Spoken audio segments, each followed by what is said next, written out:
Questions for Ms. Haas? I recognize. Yes, sir, Okay, Commissioner. We go back a long way Now you got the mic. in order to find a methodology to malign people today. And the professor you cited, not Binger, but the guy that made the comments. Dr. Cummins. Yeah, I mean, Oh, now my mic is right. Good yeah, Lord. he's right. For 100 years we Yep. had it wrong. I mean, for 100 years we thought the story was Mexican bad, Anglo good. We completely, slaves were happy.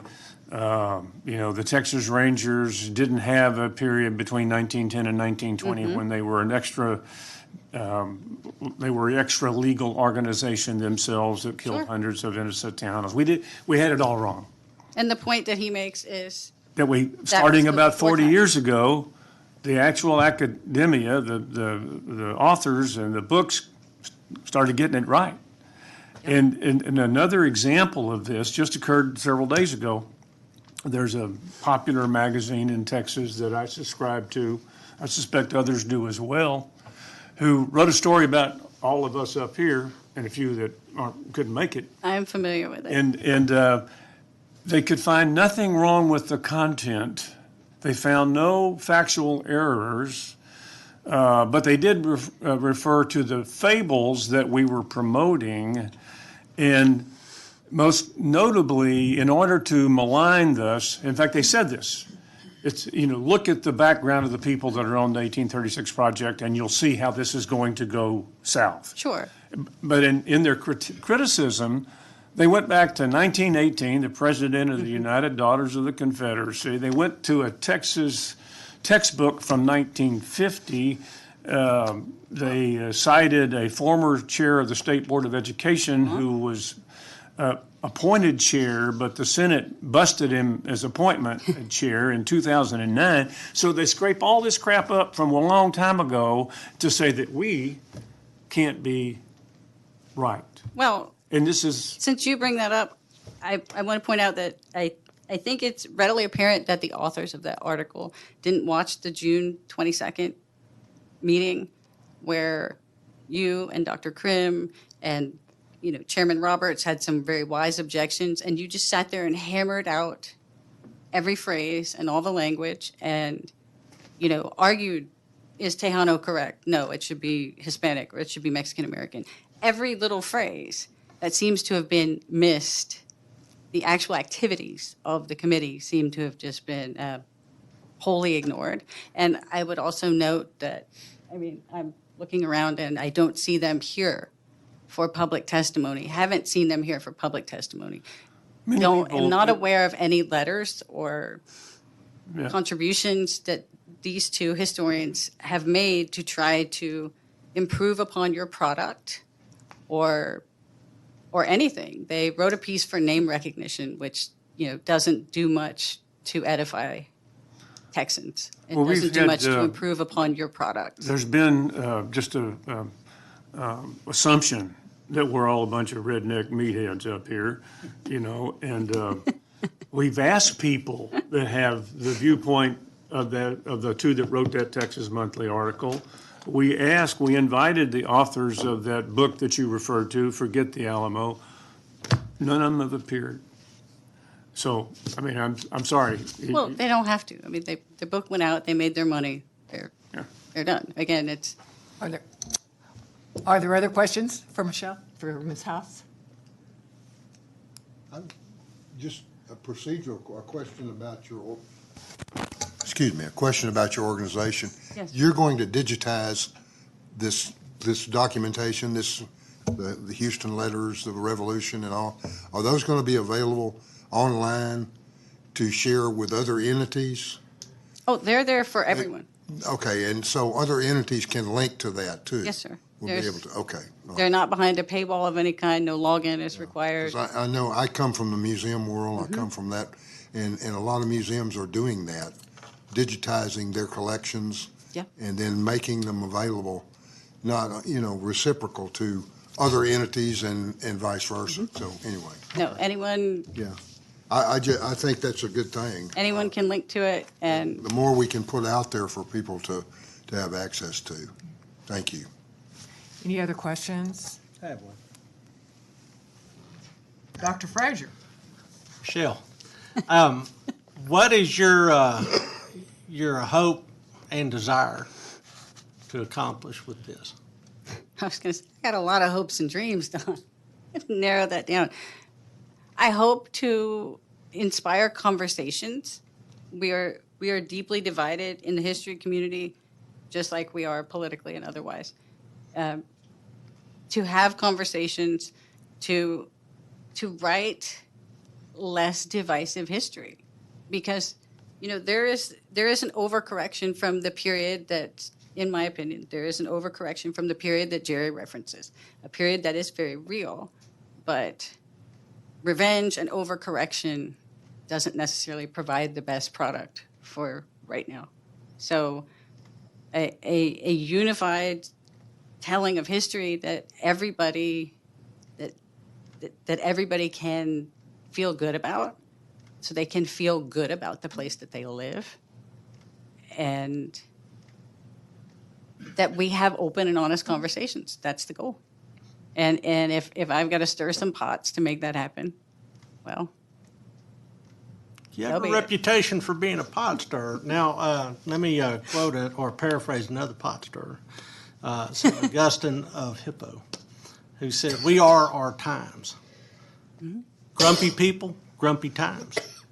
Happy people, happy times." So you're trying to make the story of Texas positive. yes, and again, if you gotta mash a few toes to get there, oh well. But that's the ultimate goal, that people with whom I may not agree with now, that we can sit down and talk about it. And yeah, they probably aren't going to talk to me because I don't have the proper credentials, but they could talk to you in a respectful way. But to talk about the real issues, not just, oh, well, your methodology was inappropriate here. Like, that's none of that. To me, none of that is helpful. It doesn't move the needle. Moving the needle in a positive direction is what the trust is about. Thanks. Other questions for Ms. Haas? Sherry just wants Mr. to. Travolsi? So might a way of phrasing what you want to accomplish is to encourage a complete and accurate history of Texas and not a distorted and incomplete history of Texas. And to the extent our history has been incomplete or distorted, we don't want to replace it with a new distorted or incomplete history. I think you pretty much nailed it. Yeah, to overcorrect the other way is just as bad as this way. It just that's not a way to do it. Like I said, we have the diversity just baked into the history, and if we just stick to what happened, who was there, and the reality of it, we got a pretty good product. And I'll be as loud as I need to be to try to bring that about, and also as accommodating as I need to be. We will talk with anyone. We have a podcast coming, and we're hoping that we can talk to people with whom we do not agree, and find some common ground, even if that means a tug of war. Well, thank you for coming. Oh, I'm sorry, Dr. Krim? As a historian of Mexican Texas, I can tell you that there have been changes made in the last 40 years.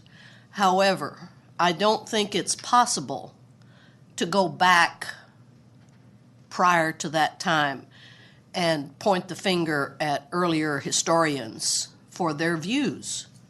that was the views of the time.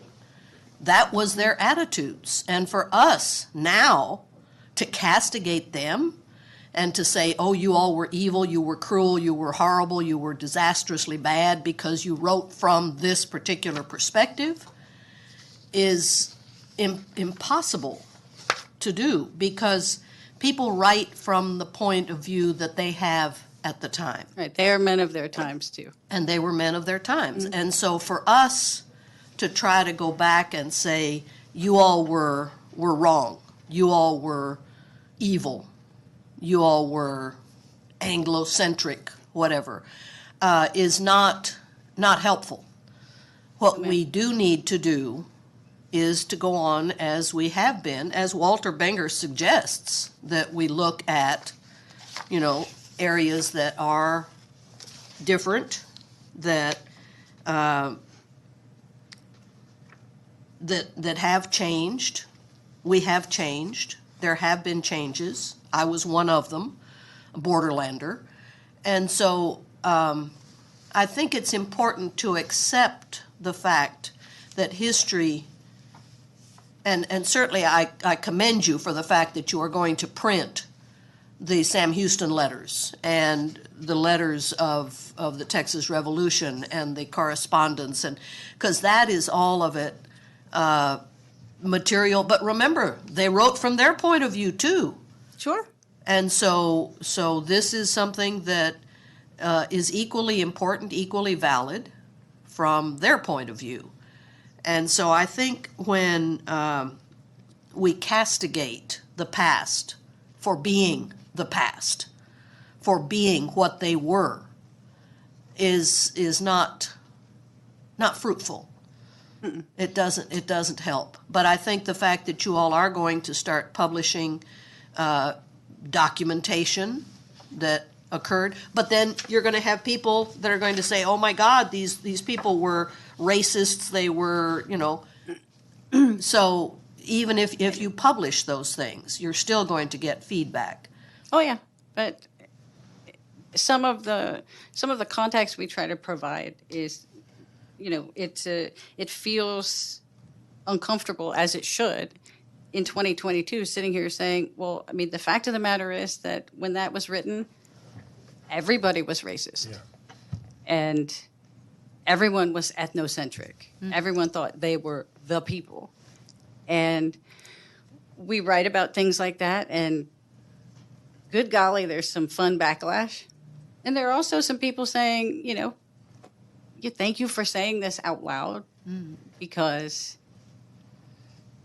those are such hot button issues right now. And it's trendy to castigate men of the past, whether they were historians of the past or just men living in a time that is not now. So I appreciate your comments immensely. Madam Chair, just one quick comment to add to what Dr. Krim said and what Michelle's saying. Every white man was a white supremacist 150 years ago, including the abolitionists. And the most egregious comment that I can recall was Abraham Lincoln, when he said that the Mexicans are a mongrel race. Not one of 8 is pure white. That's pretty egregious white supremacy. So if we're going to start kicking all these monuments down, we're not going to have any left. Anyway, so. Michelle, thank you again. We have the state historian coming up, but appreciate it and congratulate you on the digitalization. Thank If I can make one quick comment while we move to our next person. I don't know if you're aware, but Ancestry.com has just digitalized all the records of the San Antonio Archdiocese. So that's almost 500 years of records. So those will be behind a paywall, but they will still be there, and that, like what you have done, will give access to more people for more information. So, Thank you all for having me.